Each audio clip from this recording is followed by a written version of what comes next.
Hello বন্ধুরা, সবাই কেমন আছো? গো ভালো আছো? আমি আছি ভালো। Good afternoon. চলো রোজই তোমাদের সাথে শেয়ার করি কী রান্না করা হয়েছে।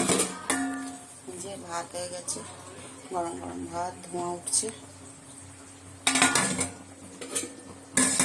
আর এখানে করা হয়েছে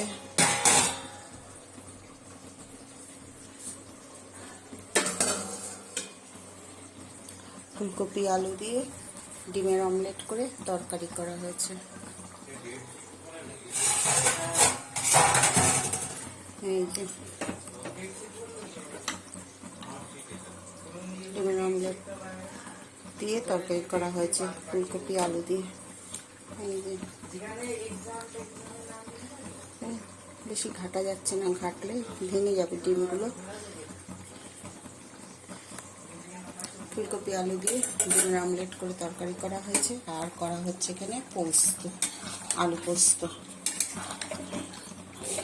হলুদ ছাড়া আলু পোস্ত। কালারটা দারুণ এসছে।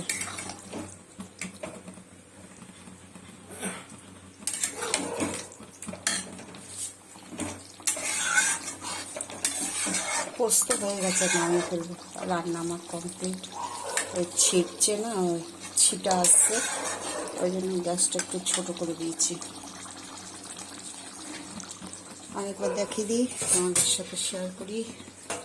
আরেকবার দেখিয়ে দিই, গরম গরম ভাত হয়ে গেছে। এখানে ফুলকপি আলু দিয়ে ডিমের অমলেট করে তরকারি করা হয়েছে। আর এখানে দেখালাম পোস্ত।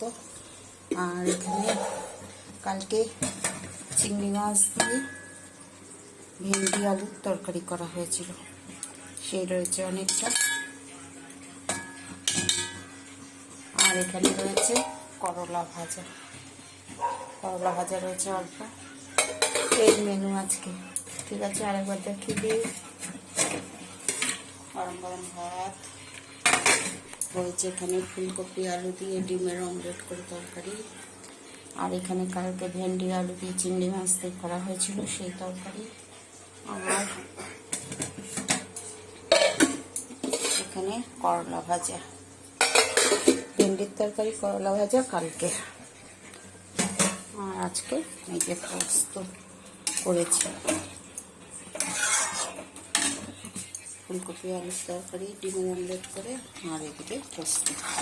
এই মেনু। ঠিক আছে বন্ধুরা, সবাই ভালো থেকো, সুস্থ থেকো। Good afternoon. ইউটিউবে স্বপ্না রান্নাঘর, ফেসবুকে স্বপ্না চৌধুরী। আজকে অনেকটা দেরি হয়ে গেছে।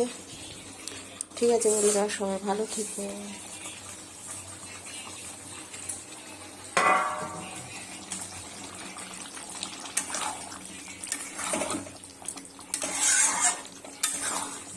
পোস্তটা নামিয়ে দিলে পরে শুকিয়ে যাবে আর একটু। এখন এরকম গুঁড়া দিলেই একটু রাখছি, নামাবো। ঠান্ডা হয়ে গেলে অনেকটা শুকিয়ে যাবে। ঠিক আছে বন্ধুরা, tata, bye bye, good afternoon.